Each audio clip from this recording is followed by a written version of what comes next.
Released in 2022, What to Do with the Dead Kaiju crashed into Japanese cinemas. A movie that doesn't normally get the light of day, I was pleasantly surprised to find the Deluxe Edition Blu-ray while exploring a book-off in Japan. With the price matching its big size, it begs the question, is it worth the purchase? Today, we'll be finding out.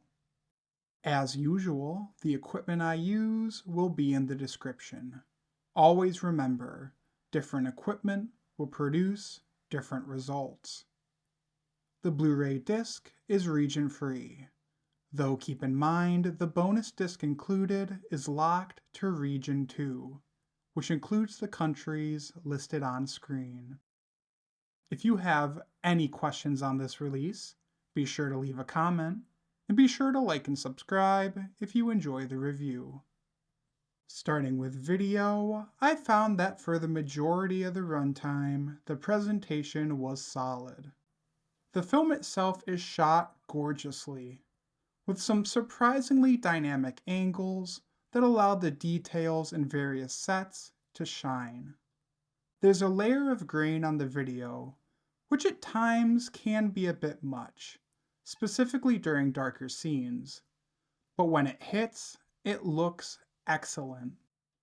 Scenes involving the orange glows of a sunset, or the strictly deep blues in the command center really benefit, and it adds flavor to the overall video.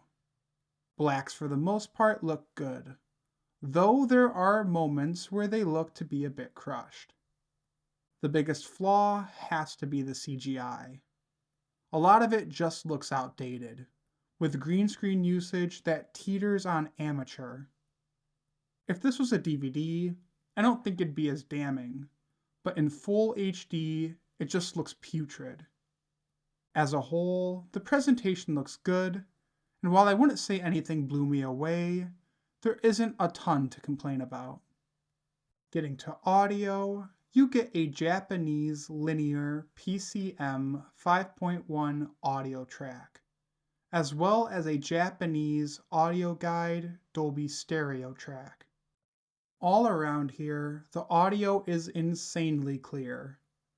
Dialogue, music, and sound effects all work well together, never becoming too powerful or underutilized. Same goes for the surround effects, which are used sparingly through the film. They add some really good ambiance, with passing cars and sounds of chatter in busy rooms helping to elevate the immersion. While it may have been nice to hear more, I feel it found a good middle ground.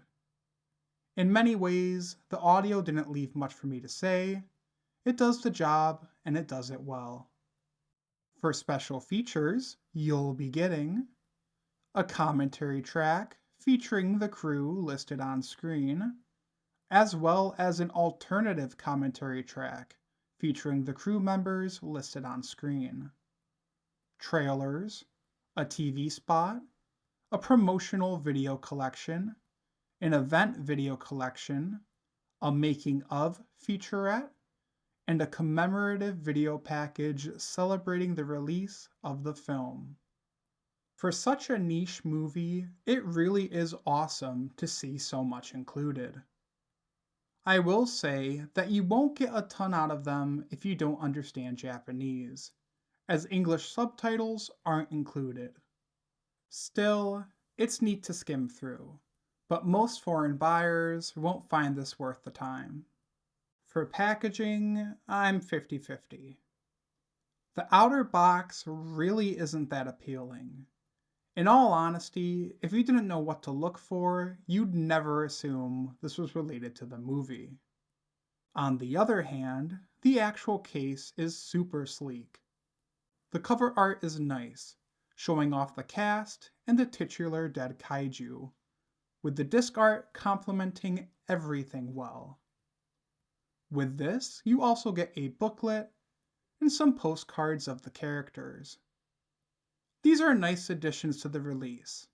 Nothing crazy, but they are fun to have. So, is this worth the purchase? As usual, with foreign releases, you need to keep in mind that they are made with the Japanese consumer in mind. Past the quality of the film itself, if you look at what's included here, I think this is a decent release. Both video and audio are solid, with the special features being stacked, though as I mentioned, they are all in Japanese.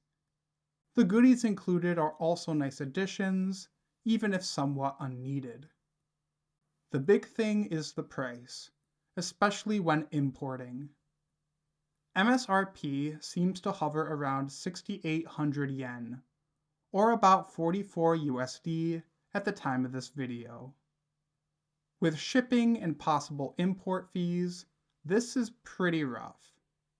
Also at the time of this video's release, Amazon Japan has it up for $24. But even then, with all the fees included, this release is still approaching 50 USD.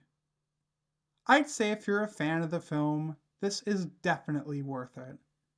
Otherwise, I'd wait for a cheaper option. Thanks for making it to the end of the review. Be sure to leave a comment with any questions, or to share your thoughts on the release. If you enjoyed, be sure to leave a like, and be sure to subscribe and click the bell to see more from me. Thanks so much for watching. This has been Tobisatsu, and I hope that you have a great day.